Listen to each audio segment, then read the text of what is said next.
بسم اللہ الرحمن الرحیم۔ السلام علیکم۔ آج ہم پڑھیں گے جماعت ششم کی اردو۔ اس کا سبق نمبر 7 عنوان ہے رحم دل مچھیرا۔ اس کے مقاصد ہیں، اس سبق کو پڑھنے کے بعد طلبہ طالبات اس قابل ہو جائیں گے کہ وہ لالچ کے برے نتائج کے بارے میں جان سکیں، سبق پڑھ کر سوالات کے جواب لکھ سکیں، ڈراموں اور مختلف پروگراموں میں عملی طور پر شامل ہو سکیں، روانی اور عمدہ رفتار کے ساتھ عبادت پڑھ سکیں، کہانی کے آغاز اور اختتام وغیرہ کو اپنے لفظوں میں لکھ سکیں، کسی موضوع پر مختصر مضمون لکھ سکیں، متضاد الفاظ لکھ سکیں۔ پیارے بچوں، اس کہانی میں بتایا گیا ہے کہ ایک رحم دل مچھیرا اور اس کی بیوی۔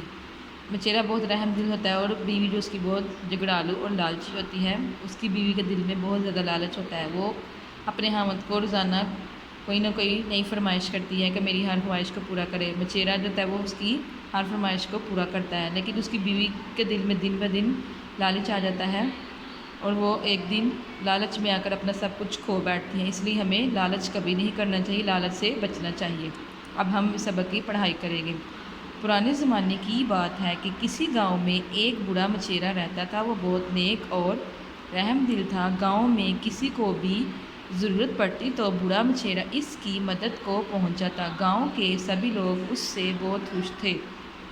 بوڑھا مچھیرا روز دریا پر جا کر مچھلیاں پکڑتا، یہی اس کا واحد ذریعہ روزگار تھا۔ وہ ہمیشہ ان مچھلیوں کو 3 حصوں میں تقسیم کرتا تھا۔ ایک حصہ بازار میں فروخت کر دیتا، یعنی بیچ دیتا۔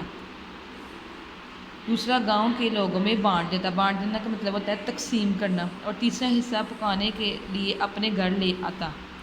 مچھیرے کی بیوی ایک جھگڑالو اور لالچی عورت تھی۔ وہ اپنے شوہر سے بھی لڑتی اور گاؤں والوں سے بھی جھگڑتی رہتی۔ سارا گاؤں اس کی بدمزاجی یعنی چڑچڑا پن، بدمزاجی سے تنگ تھا۔ اچانک مچھیرا بیمار رہنے لگا۔ اب اس میں اتنی ہمت نہ رہی کہ وہ سارا دن دریا کنارے بیٹھ کر مچھلیاں پکڑ سکے۔ اس کے باوجود روزانہ کچھ دیر کے لیے دریا پر جاتا اور تھوڑی بہت مچھلیاں پکڑ کر واپس آ جاتا، بجائے اس کے کہ اس کی بیوی بیمار خاوند کی شکر گزار ہوتی اور اس سے زیادہ جھگڑا کرتی۔ ایک دن موسم خراب تھا۔ آسمان پر کالے بادل چھائے ہوئے تھے۔ بجلی چمکنے کے ساتھ ساتھ تیز ہوا بھی چل رہی تھی۔ ایسا لگتا تھا کہ ابھی طوفانی بارش شروع ہو جائے گی۔ آج بھی بوڑھا مچھیرا کہتے ہیں مچھلیاں پکڑنا، یعنی مچھیرا جو تھا دریا میں جال ڈالے مچھلیوں کے پھنسنے کا انتظار کر رہا تھا۔ صبح سے ایک بھی مچھلی اس کے جال میں نہ پھنسی تھی۔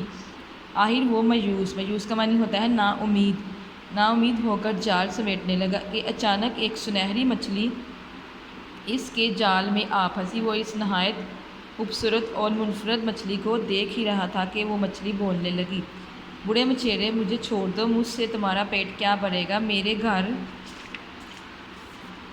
والے میرا انتظار کر رہے ہوں گے۔ میں اپنے والدین کی اکلوتی کا مطلب ہوتا ہے اکلوتی اولاد ہوں۔ بوڑھا مچھیرا تھکا ہوا تھا اور بھوکا بھی تھا، لیکن اس کو مچھلی پر رحم آ گیا۔ اس نے مچھلی کو جال سے نکال کر دریا میں واپس ڈال دیا۔ دریا میں جاتے ہی سنہری مچھلی نے ایک خوبصورت جل پری کا روپ دھار لیا۔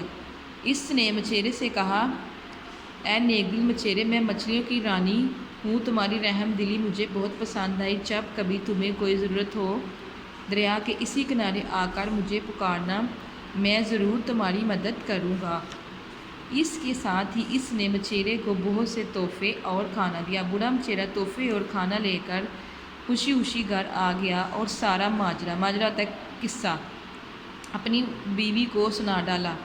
بیوی کو شوہر کی بات پر شک ہوا۔ اس کو آزمانے کے لیے اس نے چہرے پر غصہ سجایا اور چلانے لگی، ہائے ہائے، تم نے مچھلی سے کپڑے دھونے والا برتن کیوں نہیں مانگا؟ میں روزانہ ٹوٹے ہوئے برتن میں کپڑے دھوتی ہوں۔ یعنی وہ اپنے خاوند کو کہتی ہے کہ تم نے مچھلی سے کپڑے دھونے والا برتن کیوں نہیں مانگا؟ میں روزانہ ٹوٹے ہوئے برتن میں کپڑے دھوتی ہوں، اس لیے مجھے نیا برتن چاہیے۔ اس سے پانی بھی بہہ جاتا ہے اور صابن بھی ضائع ہوتا ہے۔ کل جانا اور اس مچھلی سے کپڑے دھونے والا برتن لے آنا۔